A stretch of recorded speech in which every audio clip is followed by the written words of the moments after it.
Welcome to the Dodo Dads podcast, where we talk with real dads who are in the trenches, raising daughters and doing their best to get it right.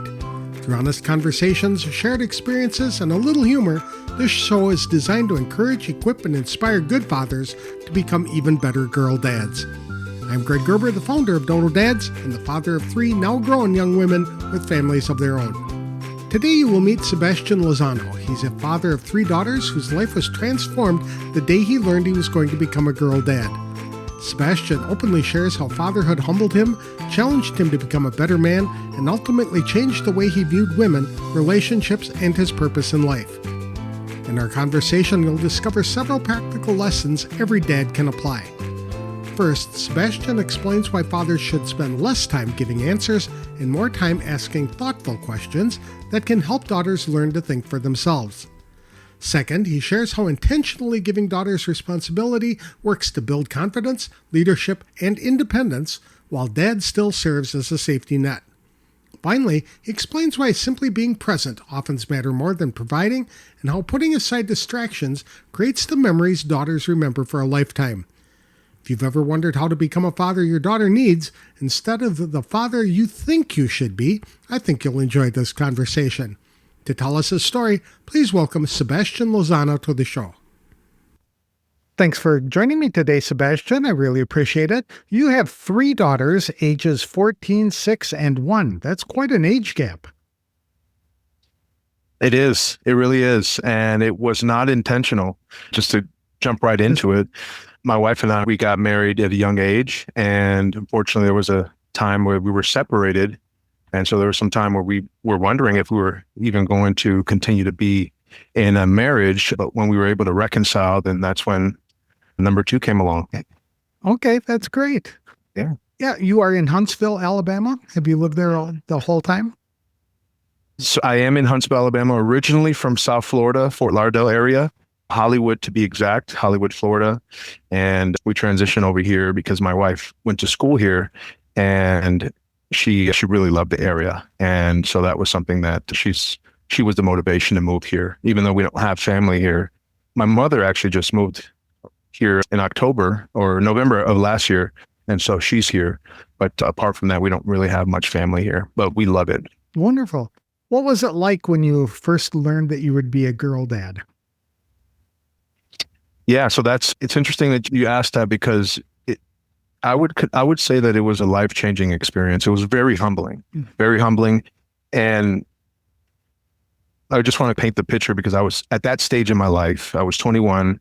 I wasn't living the way I should have. And I'm ashamed to say that it was, but it's a part of my story, but I was a womanizer. I had a lot of immaturity in how I approached relationships, and I wasn't thinking long-term. And I just was living in the moment, just having fun, just doing everything I could to have as many experiences as possible.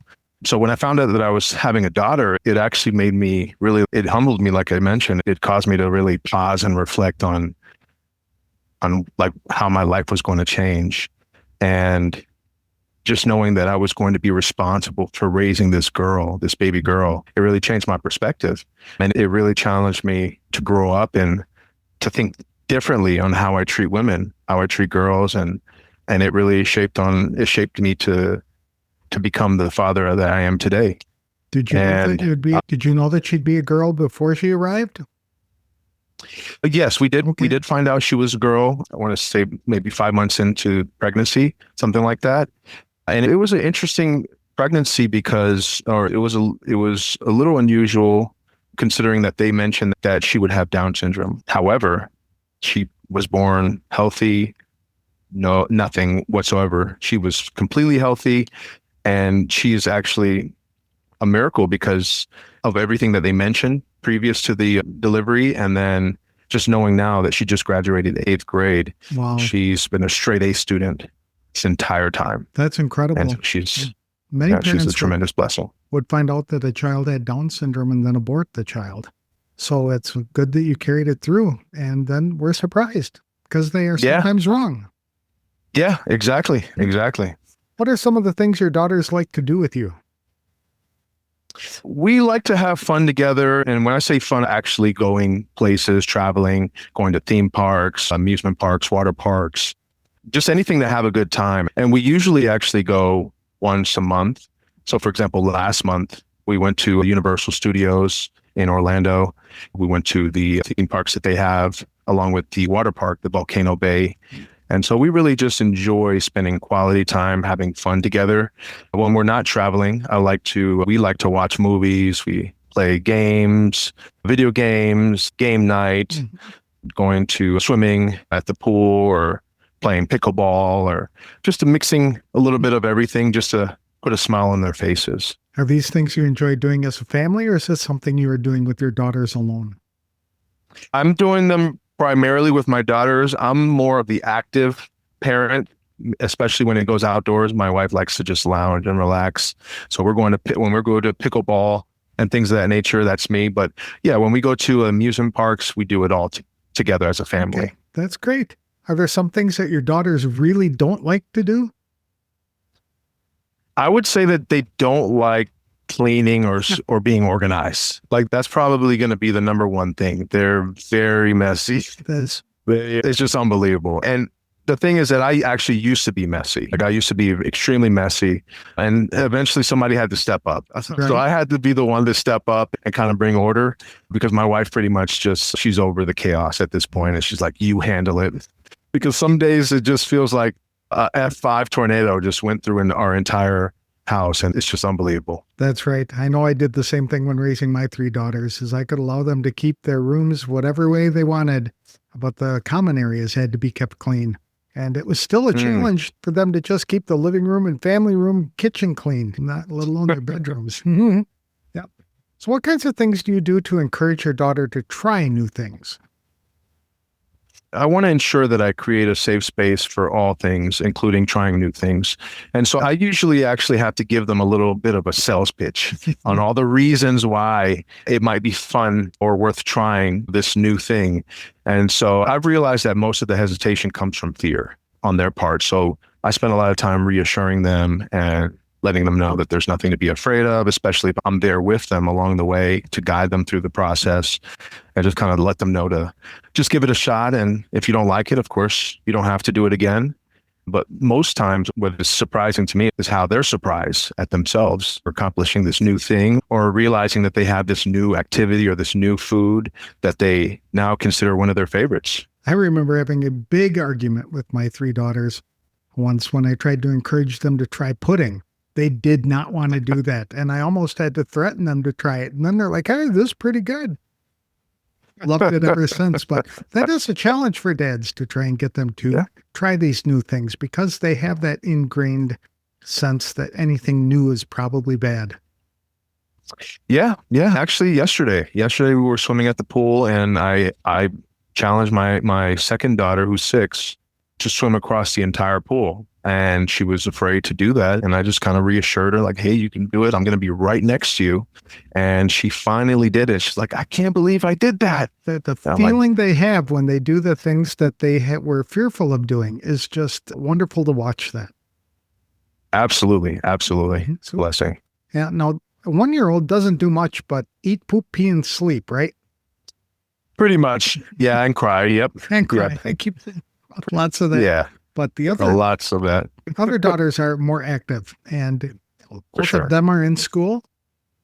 Yes. Okay. Yes. My 2 daughters are in private Christian school, and they're doing exceptionally well. Okay. Very good. How has the way you communicated with your daughters changed over the years? Yeah. So I would say early on, like, communication was more kind of like directive, but now it's more relational. I listen more. I ask more questions. I try to understand before responding, because typically before I just go ahead and just let them know what I think right away. And I just want to kind of like pause and just listen intently. And so as I've grown, I basically speak less at them and more with them. That's a skill that takes a while to develop, and not all of us dads are good at that. Yeah, I realize that there's always going to be an opportunity to improve, and it just requires us as fathers to be intentional in those areas and to improve and to create the best experience for our daughters. You said your oldest just graduated 8th grade? 8th grade, yes. Okay, So so she's 14. High school next year. That's right. Okay. 9th grade. Yeah. What do you do to help prepare her for independence? I would say that I want to trust her more with her independence. So I give her the ability to show me that she's capable of making decisions and also having accountability when it comes to decisions that go wrong for whatever the reason may be. But my goal is not to keep them from experiencing this independence and allow them to just navigate that world with wisdom. That's a smart idea and decision, Sebastian, because you're giving them the opportunity to fail while still serving as a safety net. And many times if we don't do that, they wind up as adults on their own with no safety net. And then a failure is really destructive. Oh yeah. No, I've started this recently with my oldest, who's 14 now, as mentioned, and I started maybe last year, and just wanting to give her the opportunity to gain some experience and to prove that she is an excellent leader. She just needs to be able to gain more experience. That's interesting. How do you help her develop leadership skills? I actually give her the responsibility to make the decision. I'm like, hey, Malia, please let us know what we should do in this situation. And initially she would be like, I don't know.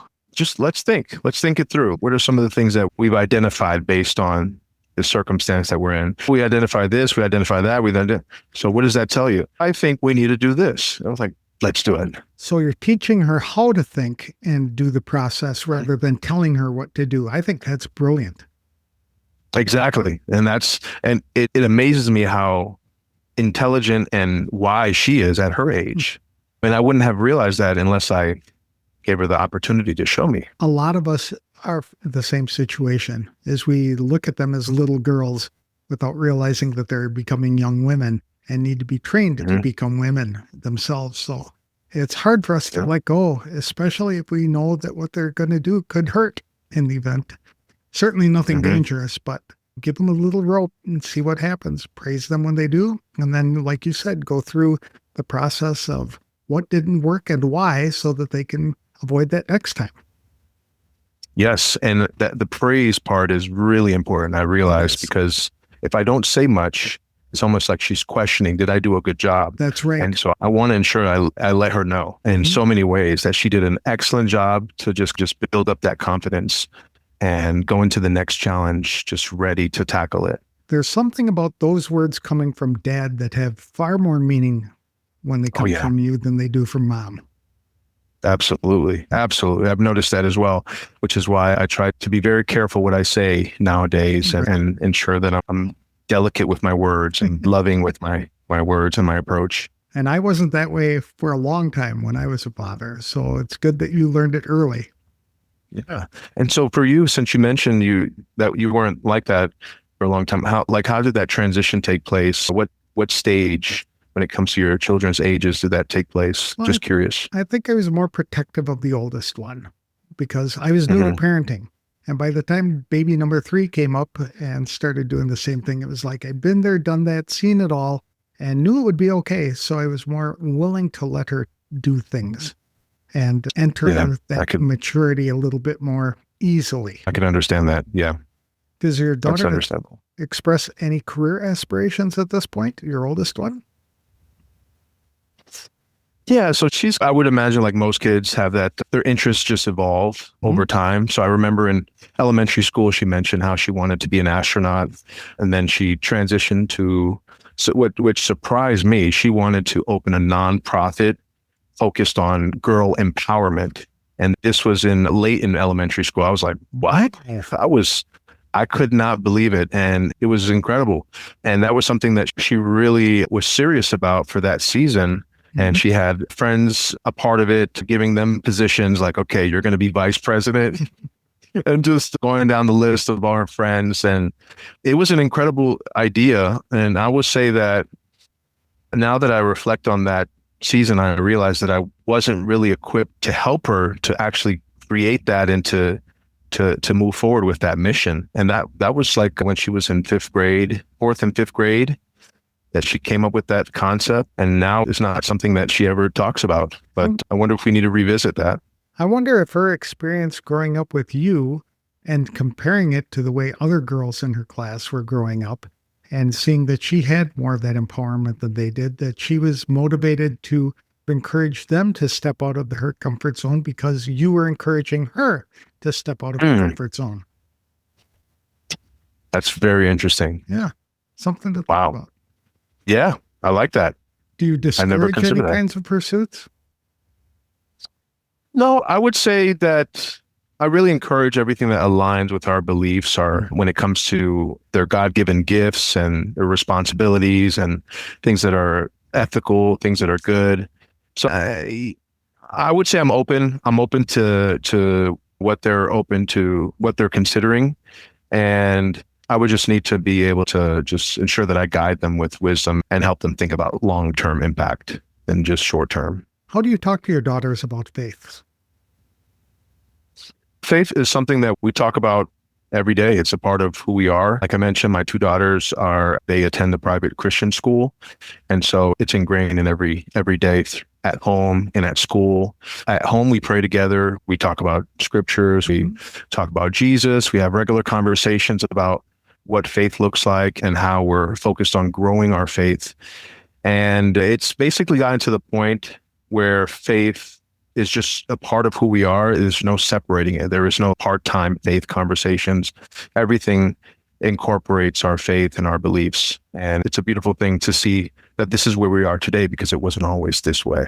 I like how you are encouraging them to understand what their God-given gifts were and their unique talents that they have, and then developing those, because now they're approaching life from a position of strength in areas where they are truly gifted. And it can't help but succeed when that happens. Exactly. It's just as I reflect on this opportunity to be a father to my three girls that I've been given, and the responsibility and the impact that I have. When you really think about it, it's really extraordinary that God would entrust us with this responsibility to raise these three. It's just unbelievable. Like how God saw it fit that I am the one to raise these three, that you're the one to raise your three daughters. And it's incredible. And I really appreciate it. And I really want to make the most of it because I realize that early on, I made a lot of mistakes, and I really want to make sure that I do much better moving forward. Me too, as well. I know that my oldest daughter cracked my iron that I had surrounded myself with and allowed me to become more human just by head daughter. And it was an interesting process in my maturity to have that same type of thing, holding her and having her look right into my eyes as a newborn and realize the awesome responsibility I had as a father. It was incredible. Yeah. I remember going to the day my daughter was born, my first daughter. I went in to the hospital with my Nikon DSLR camera, and I took over 900 pictures. I was just clicking like I was just clicking away. It was the happiest day of my life. It was just incredible. And then daughter number 3 arrives, and you're lucky to have 9 pictures of her first youth, right? How did you know? How did you know? Been there, done that, got the t-shirt and the souvenirs. How do you encourage your daughters to open up about their worries and concerns? Yeah, so I would say that communication is important to me, and I really want to ensure that we have a strong foundation when it comes to having an open line of communication. So I always remind my daughters that they can talk to me about anything. Now, I will say that there is somewhat of a challenge with the oldest when it comes to opening up. And so I have to be more strategic in my approach. Like it can't just be like a rapid fire of questions. It has to be a natural conversation that has some questions embedded in the conversation, but it can't just be multiple questions, especially when it has to do with her emotional state or emotional well-being. It's like she wants to avoid anything that has to cause her to look within or just reflect on her emotional state. And that's something that I found extremely frustrating early on because I just want to know. I just want to know, how are you doing? How are you feeling? How did you enjoy this? Or what do you have you been thinking about? And it's like pulling teeth. It's tough. It's very tough. But essentially, now that we have more of a natural conversational flow, it's something that has improved. And when it starts to get a little deep, then she starts to kind of retreat. So I try not to get too deep in asking certain questions. But anytime I'm asking these questions, it's because I'm genuinely curious and I'd like to know. I'm not trying to cause her to suffer through this deep questions, on just reflecting on her entire life as she knows it, but just wanting to get to know her even more. And so that's something that I would say that has improved over time. But when it comes down to the things that she genuinely cares about, she just talks a lot. A lot. And I, of course, love to listen to her. Things that she enjoys, like gaming and things that have to do with movies and shows, entertainment. So she's wonderful. But when it comes to my second daughter, she's the opposite. She's just open, proactive. She's going to tell you everything that happened and how she felt through the process. And she's 6 years old. So it's just unbelievable how open and transparent she is. And she does not leave any details out. She paints a vivid picture. So you have to rein her in a little bit. Yes. Yes, exactly. I had to learn that to be available when they were ready to talk. It sounds like your second daughter is always ready to talk, but your first one might not be. And they don't necessarily want to talk on your schedule. So even though we had a lot of one-on-one daddy-daughter date opportunities, sometimes those weren't the best times to bring up certain subjects and things like that. And other times when you'd be so tired and so busy and you just want to relax, that's when she says, I need to talk, or suggests she needs to talk.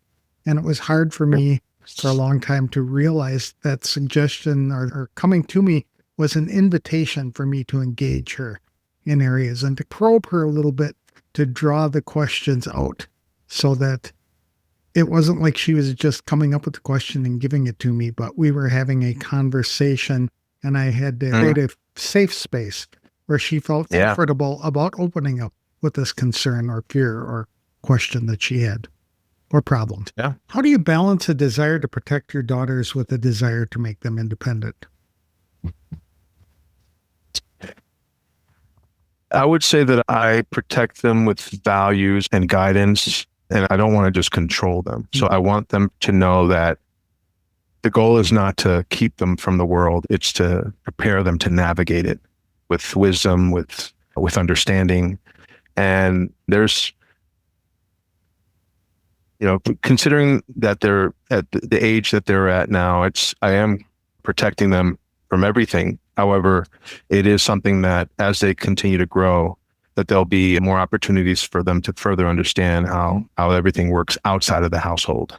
I just had this discussion with one of my sons-in-laws the other day about preparing children to go out into the world and how he opens the door for them to do things like order their own food at a restaurant rather than you ordering it for them, and allowing them, giving them a few dollars and having them go up to the counter to get their own ice cream, etc. So they're just stretching a little bit and learning to be independent and to act on their own and be loud in suggesting what they want. Yeah. Yeah. And I've even also given my daughter ingredients. I'm like, hey, let's see what you can cook. And she actually accepts the challenge and she puts something together that's pretty nice. That is very smart. I've not heard of that before. That's a wonderful skill to have, because how many times as a mom will she look at the cupboard and say, oh, geez, there's nothing here. We haven't been shopping for 2 weeks, and come together with something that will be tasty and good for them. Exactly. And that's really somewhat inspired off the show Chopped. Oh, yes. Now they give you random ingredients. And so that was one of our shows that we enjoy watching. And that was the inspiration. Master Chef Junior was one that I enjoyed as well, because they do that with the young kids, and that's right. Concoctions they come up with blow my mind. It's unbelievable. It's unbelievable. I wanted you to think back to when you were first a dad and compare who you were then to who you are now. What's the biggest difference between the man you've become and the man you were back then?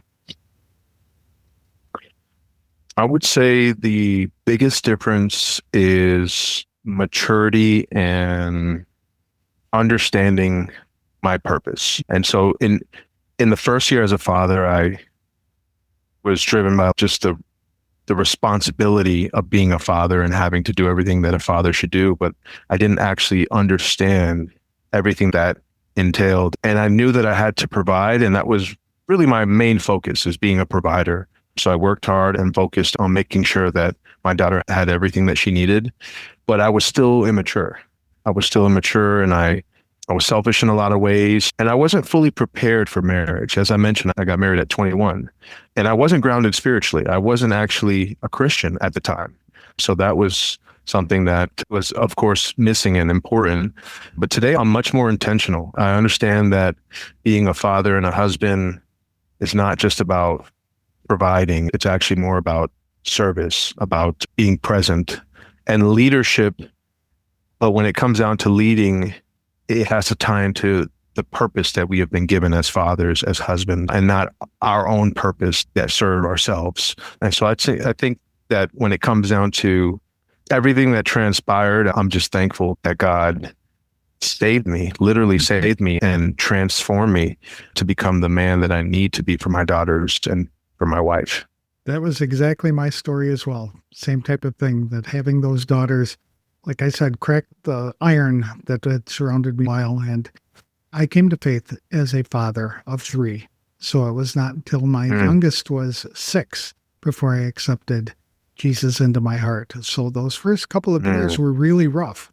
And my wife at the time would have expressed or agreed with that statement.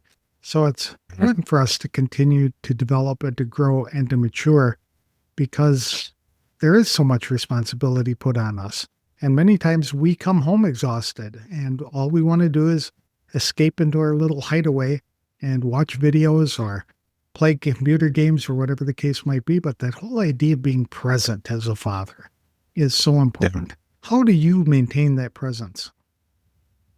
So that was something that I struggled with before, where I just felt like I was always busy, always had something to do, always thinking about something else. And so then my mind is somewhere else. And then I have my daughter pulling me like, hey, can you play with me, my Barbie? And I'm like, just a minute, I'm trying to think of something, or I'm doing this, or I'm watching this, or, oh, this is the good part of the movie, and don't interrupt me right now. But now it just goes back to being intentional. I realized that their experience is the number one priority. I want to ensure that I do everything I can to create a positive experience, and that they have positive memories, and that the expectation is that daddy will make time for me, and that daddy will be available, and daddy will listen to me, daddy will play with me, instead of, oh, daddy never plays with me, or daddy never listens to me. Right. So I try to focus on doing what I need to be there for them, because I understand the impact that it has on them. I see the joy when I'm watching a football game, and everybody knows I love football. But if they're coming to me and they're asking me, oh, can we go play pickleball? And I want to say, not right now, but I try to, in those situations, say, all right, I'm going to stop what I'm doing. Let's go ahead and play pickleball, or let's go do whatever it is that you want to do, because that's something that I know will make a difference in their day. That's right. Absolutely. What are some of the most important values that you think are important for dads to teach their daughters or instill in them?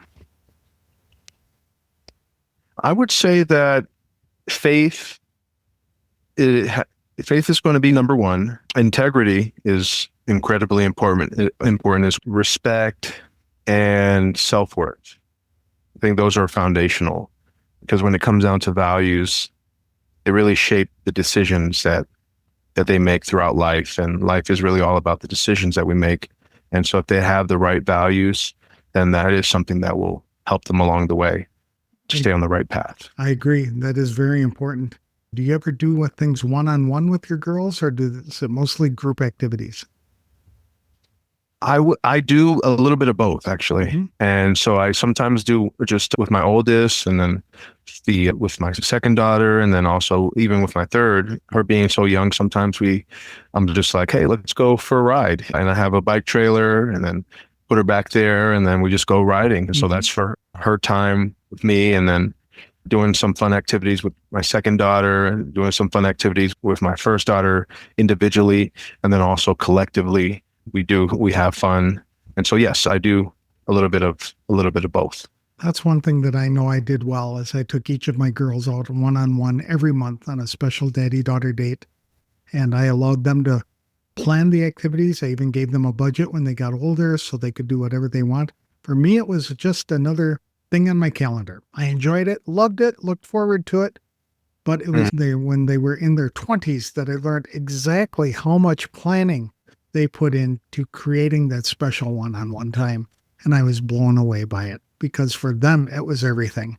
And for me, it was just another thing on the schedule. So I encourage you to take them out and do one-on-one things with them. I like that. Yeah, because no, I really like that. I will actually use that because that's something that I haven't done when it comes to dating, like a daddy-daughter date.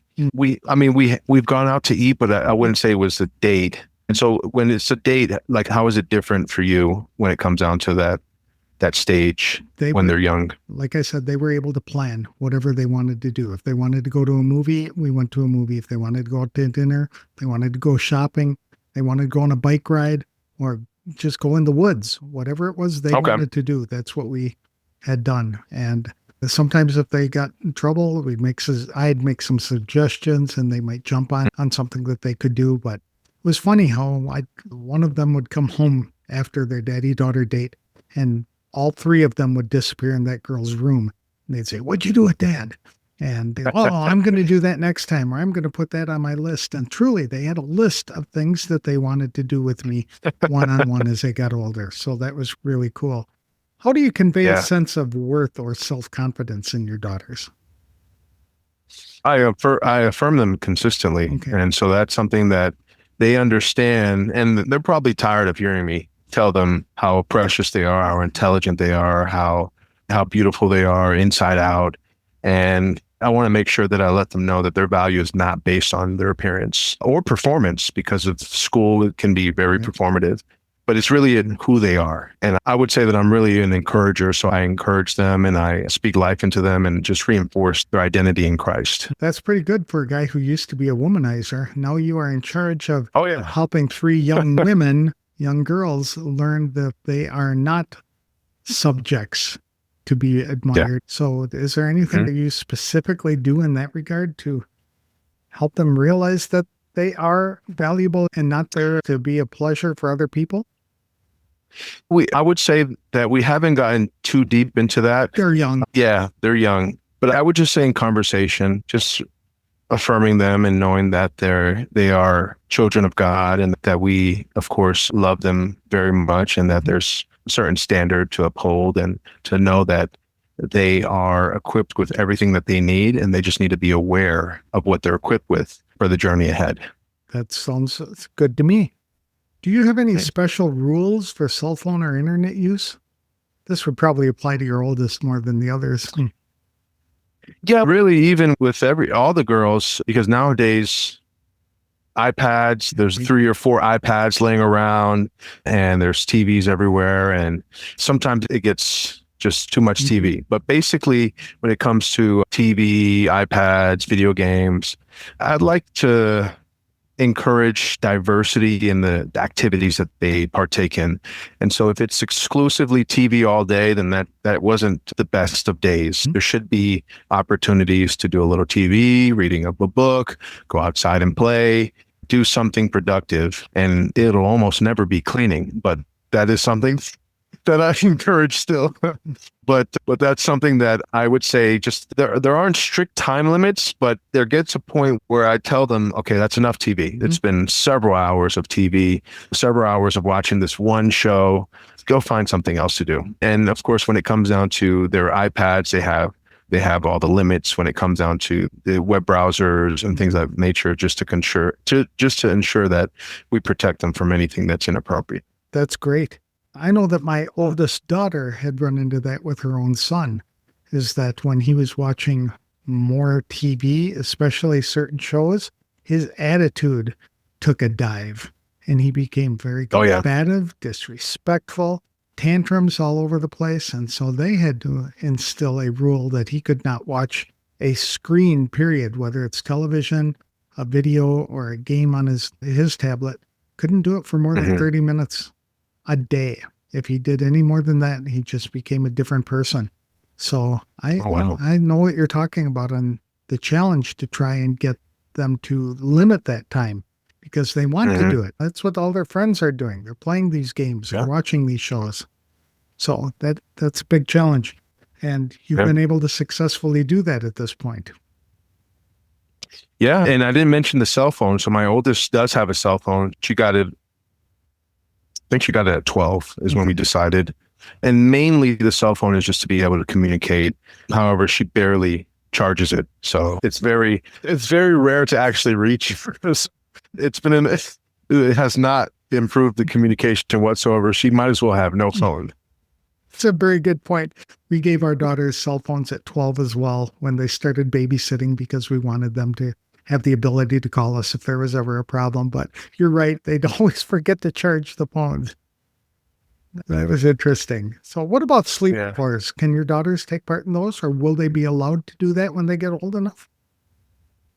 I would say that there's no sleepovers at friends' house, but their friends are welcome to stay over at our house if their parents approve. Okay, that's good. That way you have a better control of what's going on during this sleepover. Exactly. And I'm sure everyone has a story that they're aware of when it comes to maybe a family member or someone they know that was taken advantage of or got into some serious situation. And so, we try to avoid sleepovers at friends' house. Okay. Yeah, we actually avoid it completely. Wow. That's changed considerably since I raised my daughters because they were going to sleepovers all the time. And I don't know if I'd do that today. I think that you have to put in those kind of restrictions. Now, this would also apply to your oldest daughter at this point. Have you had any discussion about rules for dating? We haven't actually, not too much. I think the principles are always there, but when it comes to strict rules or dating rules, we haven't really gotten into that just yet. And I'm hoping that'll be further in the future. Hopefully a long time in the future, But we'll see whenever that time comes, but we haven't set any rules or gone over any rules. Have you made any parenting blunders or have there been any embarrassing moments that really taught you a lesson as a father? I would say that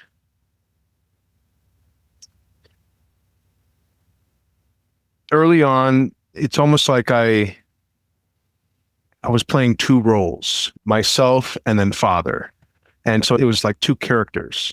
And so the father character was strict and more like just there has to be order. I was more like some sort of like military commander. But then me, I'm laid back. I like having fun, just being funny and just having a good time. And so there was like a contrast there. And it's something that now that I think about is, man, I must have been confusing to my daughters. Like they're like, who is this guy? Is he good today? Is he okay? Or is he going to be just very strict today or whatever the case may be? So I would say that's, as I reflect on it, it's silly that I had two different characters and now it's just me. I'm me all the time. And it's actually less exhausting to just be myself instead of having to, you got to do this and stuff like that. So they were wondering if it was Wednesday dad or Friday dad who was coming home.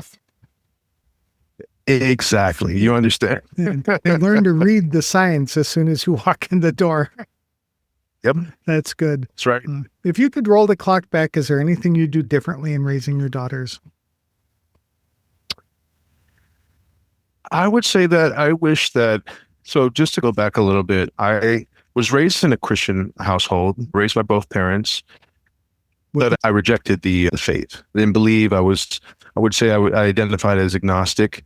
And then when I met my wife, she was a Christian. And so I had to put on the act of being a good Christian. And that's what I ended up doing.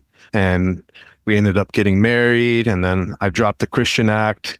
And then that's when everything just became extremely chaotic because she was very surprised. And I, of course, feel bad that I deceived her in that way. But if I could go back, I wish I would actually be a Christian early on, instead of being rebellious and wanting to just do my own thing. And I think having that foundation would have been a drastic change when it comes to being a father and also being a good husband. I think that is very solid advice because I was the same way as well. And if I could go back, I would be doing exactly that same thing. You were raised in a family of all boys, though, and now you have all girls. So did anything prepare you to be a father to girls? So I didn't feel like I was prepared to be a father of girls. However, I did have experience because my parents were foster parents. Oh. And so there were children coming through our home, different children, and sometimes it'd be girls and boys and babies. So that was something that I definitely had experience with, taking care or just orchestrating fun activities and things like that. But I would say I didn't really feel prepared to raise girls. But I really appreciate the fact that I do have all girls because it's exactly what I needed. I agree wholeheartedly. Do you have any advice for dads who are trying to make raising girls work today? Yeah, I would say that I would encourage them to think about their perspective more than they actually do. Because if you actually put yourself in their shoes and look at yourself from their eyes, is it something that translates to, I love my dad, he's the best dad ever? Or is it like the opposite, whatever that may be? And so if you're thinking about it from their perspective, in their eyes, through their ears, and you really want to ensure that you are the very best dad that you can be for your daughters, then that's something that I think that should be at the forefront. Obviously, life is busy. There's a lot of things going on, but if you can somehow prioritize, how do I look from her eyes? How do I sound from her ears? And just be mindful of that and then move forward with that in mind to ensure that it's as loving, as kind, and as thoughtful as it should be. I think that would make a huge difference. Yeah. It's when she gets into trouble, does she say, I got into trouble, I can't tell my dad? Or does she say, I got in trouble, I need to go to dad? And it's a different perspective in the way that she'll approach whatever goes wrong. And so you're laying that foundation now. I think that's wonderful. How can people connect with you if they'd like to ask you a question or just hang out? Yeah. Just want to say I'm just a regular guy. So I don't have a business or a website or anything like that, but I do create content on TikTok, and my handle is Christian Content Creator. And so really the inspiration behind that is I wanted to create Christian content, and I said, hey, let me call myself Christian Content Creator. And I just went ahead and started doing that. Okay. And so you can check out my content there. You can reach out to me there if you have any questions. Always love to encourage or to help the next person any way, especially fathers. And so that's something that I would greatly appreciate if anyone wants to reach out. Sure. Are you only involved on TikTok? Primarily, I would say that's the main platform that I utilize. And I would say that the reason why I mainly use TikTok is based on their algorithm. And so it really gives the most exposure out of all the social media platforms, where even if you don't have a following, you can gain a following because they're going to test your content by putting it in front of 200, 300 people. And if you have a longer watch time, then that's when they'll start pushing it to even more people. So it has to basically be good content. And when it is good, then they'll get you the eyes that need to see it. And I appreciate that. Good to know. I will be sure to follow Christian Content Creator on TikTok.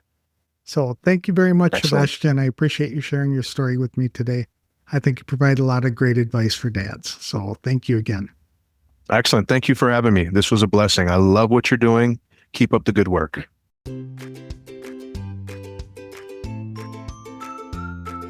I enjoyed speaking with Sebastian Lozano. One of the things I appreciated most about our conversation was his willingness to admit he didn't have fatherhood figured out from the beginning.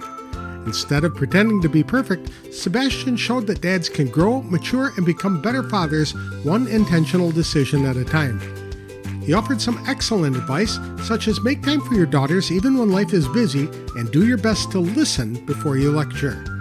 Be sure to give them opportunities to make decisions, solve problems, and build confidence while you're still there to guide them. But affirm them often along the way so that they know their value isn't based on appearance or performance. Most importantly, think about your fatherhood from your daughter's perspective. Ask what she sees, hears, and experiences when she's with you, then become the dad she deserves. If you'd like to connect with Sebastian, you can find him on TikTok under the handle Christian Content Creator. He welcomes conversations with fellow fathers and enjoys encouraging dads who want to strengthen relationships with their daughters. Thanks again for joining me. Until next time, remember that daughters don't need perfect dads. They simply need fathers who love them enough to keep showing up. If you found value in this episode of the Dodo Dads podcast, please share it with another father who could use the encouragement. Thank you for listening.